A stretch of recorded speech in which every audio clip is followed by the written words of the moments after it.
This is Dom Nai Radio and Television Station. Welcome to the news today.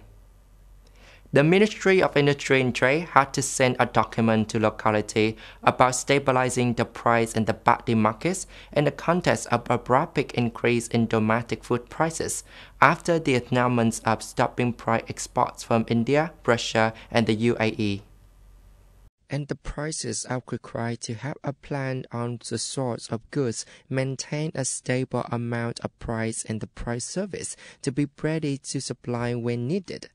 Accordingly, this agency asked locality to direct the Department of Industry and Trade to urge businesses participating in the market stabilization program to have a plan on sources of body and price to control the increase in domestic food prices.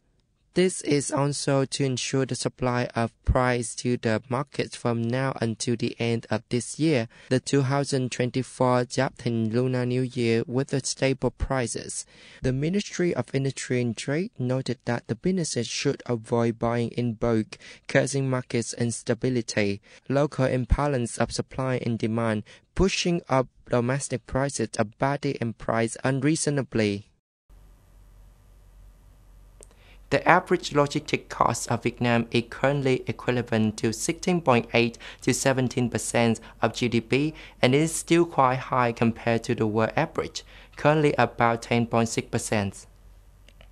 In the coming time, the government will continue to direct the Ministry of Transport to coordinate with the Ministry of Industry and Trade and relevant ministries, branches, localities, and businesses to focus on developing modern transport infrastructures simultaneously. The parties also need to coordinate in investment and development of logistics centers and inlands to promote multimodal transport. At the same time, continue to review and adjust policies related to prices and transportation fees for using roads, seaport infrastructure, fees for entering and leaving seaport. The government also directs decentralization for localities in investment in infrastructure exploitation activities to further reduce the ratios of logistics cost. The Ministry of Labor, Work Invalids and Social Affairs had just issued a circular providing for limitation of standard daily working hours and overtime hours for seasonal workers as follows. The total number of standard working hours and overtime hours in the day must not exceed 12 hours. The total number of standard working hours and overtime hours in the week must not exceed 72 hours. Total number of hours in the month must not exceed 40 hours. The total number of overtime hours in the year for each employee must not exceed 300 hours. Those seasonal workers are allowed to work more than 40 hours a month and no more than 300 hours a year. Iran's official news agency IRNA reported that the country had retrofitted its navy with hundreds of missiles and unmanned aerial vehicles (UAVs).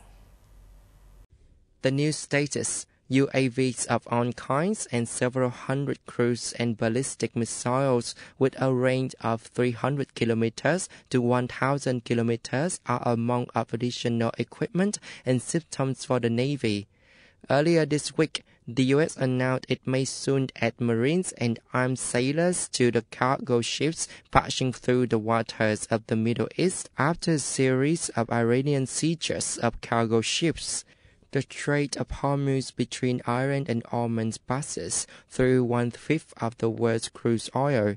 Iran says the international ships were detained for the reason of violating regulations on carriage of goods. The Ministry of Foreign Affairs of Saudi Arabia has implemented an e-visa waivers for visitors from the UK and the Northern Ireland. This policy applies to people who do business, travel, study, and receive medical treatment. The new visas policy aims to ease travel restrictions and attract more tourists.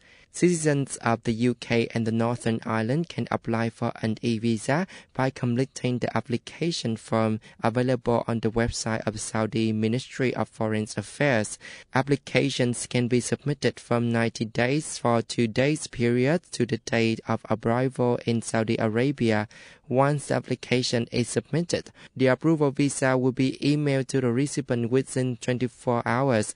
Last month, Saudi Arabia announced a new e-visa for tourists with the UK, US, and Schengen visas, as well as permanent residents of those countries. This is the end of our news today. Thanks for watching. Have a good time. Goodbye.